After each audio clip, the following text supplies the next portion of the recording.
ರಾಮ ಸೇತುವಿನ ಬಳಿ ಸಮುದ್ರದ ಆಳ ಕೇವಲ 30 ಅಡಿ. ಭಾರತದ ರಾಮೇಶ್ವರಂ ಮತ್ತು ಶ್ರೀಲಂಕಾ ನಡುವೆ ಇರುವ ಸಮುದ್ರದೊಳಗೆ ಸುಮಾರು 36 ಕಿಲೋಮೀಟರ್ ಉದ್ದದ ಸೇತುವೆ ಮಾನವ ನಿರ್ಮಿತವೋ ಅಥವಾ ನೈಸರ್ಗಿಕ ರಚನೆಯೋ ಅನ್ನೋದರ ಬಗ್ಗೆ ಬಾರಿ ಚರ್ಚೆಗಳಾಗ್ತಿದೆ.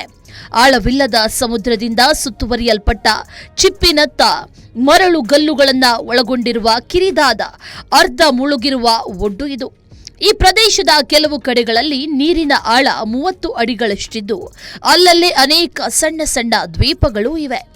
ಕೆಲವು ವರ್ಷಗಳ ಹಿಂದೆ ತಮಿಳುನಾಡಿನ ಮುಖ್ಯಮಂತ್ರಿ ದಿವಂಗತ ಎಂ ಕರುಣಾನಿಧಿಯವರ ಕಾಲದಲ್ಲಿ ಪಂಬನ್ ದ್ವೀಪದಿಂದ ಶ್ರೀಲಂಕಾದ ಮನ್ನಾರ್ ದ್ವೀಪಕ್ಕೆ ಶಾರ್ಟ್ಕಟ್ ಮಾರ್ಗವನ್ನು ಒದಗಿಸಲು ಸೇತು ಸಮುದ್ರಂ ಯೋಜನೆಯನ್ನ ಕೈಗೆತ್ತಿಕೊಳ್ಳುವಂತೆ ಆಗಿನ ಯುಪಿಎ ಸರ್ಕಾರಕ್ಕೆ ಪ್ರಸ್ತಾವನೆಯನ್ನು ಕಳುಹಿಸಿದರು. 30 ಕಿಲೋಮೀಟರ್ ಉದ್ದಕ್ಕೂ ಸಮುದ್ರದ ಆಳವು 3 ಅಡಿ ಮತ್ತು 30 ಅಡಿಗಳ ನಡುವೆ ಬದಲಾಗುತ್ತದೆ.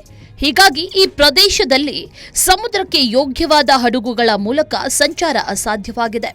ಇಂದು ಭಾರತದ ಪೂರ್ವ ಕರಾವಳಿಗೆ ಹೋಗುವ ಹಡಗುಗಳು ಟುಟಿಕೋರಿನ್, ಚೆನ್ನೈ, ವೈಜಾಗ್, ಪಾರಾದೀಪ್ ಮತ್ತು ಇತರ ಬಂದರುಗಳನ್ನು ತಲುಪಲು ಇಡೀ ಶ್ರೀಲಂಕಾ ದ್ವೀಪವನ್ನು ಸುತ್ತಬೇಕು. ಆದ್ದರಿಂದ ಸೇತು ಸಮುದ್ರಂ ಶಿಪ್ಪಿಂಗ್ ಕೆನಾಲ್ ಪ್ರಾಜೆಕ್ಟ್ ಎಂಬ ಯೋಜನೆಯನ್ನ ಭಾರತ ಸರ್ಕಾರವು ಜಾರಿಗೆ ತರಲು ಯೋಚಿಸಿತು. ಇದು ವಿವಾದಕ್ಕೆ ಕಾರಣವಾಯಿತು. ದೇಶ ಮರೆತಿಲ್ಲ ಡಿಕೆ ಕರುಣಾನಿಧಿಯವರ ಹೇಳಿಕೆ. ಇದೇ ಸಂದರ್ಭದಲ್ಲಿ ದಿವಂಗತ ಕರುಣಾನಿಧಿ ರಾಮ ಕೇವಲ ಕಾಲ್ಪನಿಕ ವ್ಯಕ್ತಿ, ವಾಲ್ಮೀಕಿ ರಚನೆ ಮಾಡಿರುವ ರಾಮಾಯಣದಲ್ಲಿ ಬರುವ ಕಾಲ್ಪನಿಕ ಪಾತ್ರ ಮಾತ್ರ ಅಂತ ಹೇಳಿಕೆ ನೀಡಿದ್ರು. ಇದು ತೀವ್ರ ವಿವಾದವನ್ನ ಹುಟ್ಟಿಹಾಕಿತ್ತು. ಬಿಜೆಪಿ ಹಾಗೂ ಸಂಘ ಪರಿವಾರದ ಮುಖಂಡರು, ಪ್ರಮುಖರು, ಹಿಂದೂ ಪರ ಸಂಘಟನೆಗಳವರು ಸೇತು ಸಮುದ್ರಂ ಯೋಜನೆಗೆ ತೀವ್ರ ವಿರೋಧವನ್ನ ವ್ಯಕ್ತಪಡಿಸಿದ್ರು. ಮತ್ತೊಂದೆಡೆ ವಿಜ್ಞಾನಿಗಳು, ತಜ್ಞರು ಕೂಡ ಸಮುದ್ರದೊಳಗಿರುವ ಆ ರಚನೆಯನ್ನ ಒಡೆಯುವುದು ಅಪಾಯಕ್ಕೆ ಆಹ್ವಾನ ಕೊಟ್ಟಂತೆ ಆ ರಚನೆಯ ಒಡೆದಲ್ಲಿ ರಾಮೇಶ್ವರಂಗೆ ಸುನಾಮಿಯ ಅಪಾಯ ಬರಬಹುದು ಅಂತ ಎಚ್ಚರಿಕೆಯನ್ನು ನೀಡಿದ್ರು.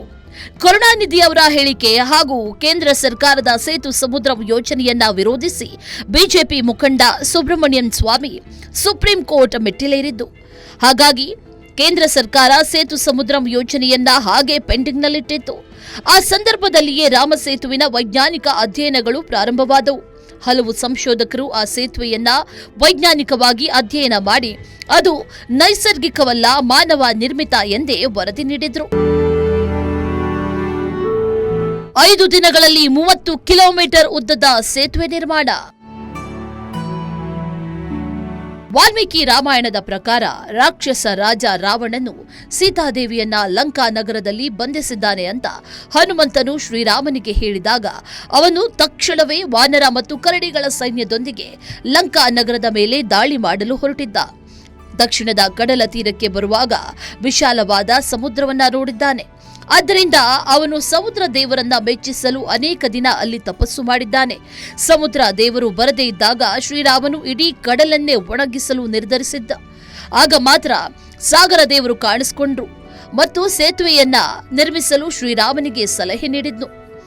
ವಾನರ ಸೈನ್ಯದಲ್ಲಿ ನಳ, ನೀಲ ಎಂಬ ಹೆಸರಿನ 2 ವಾನರಿದ್ರು. ಈ ನಳ ಮತ್ತು ನೀಲ ದೇವಶಿಲ್ಪಿ ವಿಶ್ವಕರ್ಮನ ಮಕ್ಕಳು. ಅವರಿಗೆ ಸಮುದ್ರದ ಮೇಲೆ ಸೇತುವೆಯನ್ನ ನಿರ್ಮಿಸುವ ಕಲೆ ತಿಳಿದಿದೆ ಅಂತ ಸಮುದ್ರ ದೇವರು ಶ್ರೀರಾಮನಿಗೆ ಹೇಳಿದನು. ನಂತರ ಶ್ರೀರಾಮನ ಆದೇಶದಂತೆ ನಳ, ನೀಲ ಸಮುದ್ರದ ಮೇಲೆ ಸೇತುವೆಯನ್ನ ನಿರ್ಮಾಣ ಮಾಡ್ತಾರೆ. ಸುಣ್ಣದ ಕಲ್ಲಿನಂತಹ ಹಾಗೂ ನೀರಿನ ಮೇಲೆ ತೇಲುವ ವಿಶಿಷ್ಟ ಗುಣವಿರುವ ಕಲ್ಲುಗಳನ್ನು ತರಿಸಿ ಅದರ ಮೇಲೆ ಶ್ರೀರಾಮ ಎಂಬ ಹೆಸರನ್ನ ಬರೆದು ಅದರಿಂದ ಸೇತುವೆಯನ್ನ ನಿರ್ಮಾಣ ಮಾಡಿದರು ಎನ್ನಲಾಗಿದೆ. ಅದರಲ್ಲೂ ಕೂಡ ಸಮುದ್ರದಲ್ಲಿ ಹೆಚ್ಚು ಆಳವಿಲ್ಲದ ಸ್ಥಳವನ್ನ ಗುರುತಿಸಿ ಅಲ್ಲಿನ ಹಲವಾರು ಸಣ್ಣ ದ್ವೀಪಗಳನ್ನ ಕನೆಕ್ಟ್ ಮಾಡ್ತಾರೆ. ಹಾಗೆ ಮಾಡುವಾಗ ಮೊದಲ ಹಂತದಲ್ಲಿ ಸಮುದ್ರದಾಳದ ಮರಳ ದಿಬ್ಬದ ಮೇಲೆ ಮರಗಳ ದೊಡ್ಡ ದಿಮ್ಮಿಗಳನ್ನ ಪೇರಿಸಿ ಅದರ ಮೇಲೆ ತೇಲುವ ಸುಣ್ಣದ ಕಲ್ಲುಗಳನ್ನು ಜೋಡಿಸಲಾಗುತ್ತೆ. ಯಾವುದೇ ಸಮಯದಲ್ಲಿ ಅಸಾಧ್ಯವೆಂದು ತೋರುವ ಕೆಲಸವನ್ನ ಸಹ ಕೇವಲ 5 ದಿನಗಳಲ್ಲಿ ಪೂರ್ಣಗೊಳಿಸಲಾಗುತ್ತೆ. ಮೊದಲ ದಿನ 14 ಯೋಜನಾ, ಎರಡನೇ ದಿನ 20 ಯೋಜನಾ, ಮೂರನೇ ದಿನ 21 ಯೋಜನಾ, ನಾಲ್ಕನೇ ದಿನ 22 ಯೋಜನಾ, ಐದನೇ ದಿನ 23 ಯೋಜನಾ ನಿರ್ಮಾಣವಾಯಿತು. ಒಟ್ಟು 100 ಯೋಜನಾ ಉದ್ದದ ಸೇತುವೆಯನ್ನ 5 ದಿನಗಳಲ್ಲಿ ಸಮುದ್ರದ ಮೇಲೆ ನಡೆಯುತ್ತಾ ಶ್ರೀರಾಮನ ಸೈನ್ಯವು ವಿಶಾಲವಾದ ಸಾಗರವನ್ನ ದಾಟಿ ಲಂಕೆಯನ್ನ ತಲುಪಿತು. ಈಗ ತಂತ್ರಜ್ಞಾನ ಇಷ್ಟೆಲ್ಲ ಮುಂದುವರೆದಿದ್ರು ಕಡಲಲ್ಲಿ ಇಷ್ಟು ದೊಡ್ಡದಾದ ಸೇತುವೆಯನ್ನ ಇಷ್ಟು ಬೇಗ ನಿರ್ಮಿಸೋದು ಅಸಾಧ್ಯವಾಗಿಯೇ ಉಳಿದಿದೆ. ಅಂದ್ರೆ ಅಂದಿನ ಕಾಲದ ತಂತ್ರಜ್ಞಾನ ಹೇಗಿತ್ತು ನೀವೇ ಊಹಿಸಿಕೊಳ್ಳಿ. 7,000 ವರ್ಷಗಳಷ್ಟು ಹಳೆಯದು. ಕ್ರಿಸ್ತಶಕ 9ನೇ ಶತಮಾನದಲ್ಲಿ ಪರ್ಷಿಯನ್ ನಾವಿಕರು ಈ ಸೇತುವೆಯನ್ನ ಸೇತುಬಂದೈ ಅಥವಾ ಸಮುದ್ರದ ಮೇಲಿನ ಸೇತುವೆ ಅಂತ ಉಲ್ಲೇಖಿಸಿದ್ದಾರೆ. ರಾಮೇಶ್ವರಂ ದೇವಾಲಯದ ದಾಖಲೆಗಳ ಪ್ರಕಾರ ಮೊದಲು ಸೇತುವೆಯು ಕ್ರಿಸ್ತಶಕ 1480ರವರೆಗೂ ಸಮುದ್ರ ಮಟ್ಟಕ್ಕಿಂತ ಮೇಲಿತ್ತು.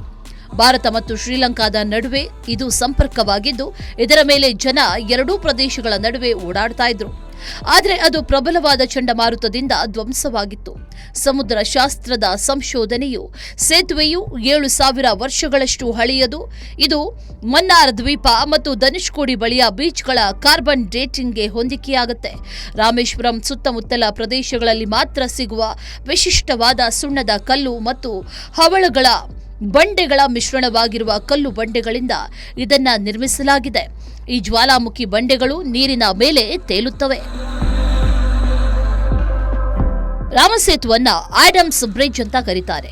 ಇದು ದಕ್ಷಿಣ ಭಾರತದ ರಾಮೇಶ್ವರಂ ಬಳಿಯ ಪಂಬನ್ ದ್ವೀಪದಿಂದ ಶ್ರೀಲಂಕಾದ ಉತ್ತರ ಕರಾವಳಿಯ ಮನ್ನಾರ್ ದ್ವೀಪದವರೆಗೆ ಸಾಗುವ ಸುಣ್ಣದ ಕಲ್ಲುಗಳ ನಿರಂತರ ವಿಸ್ತರಣೆಯಾಗಿದೆ.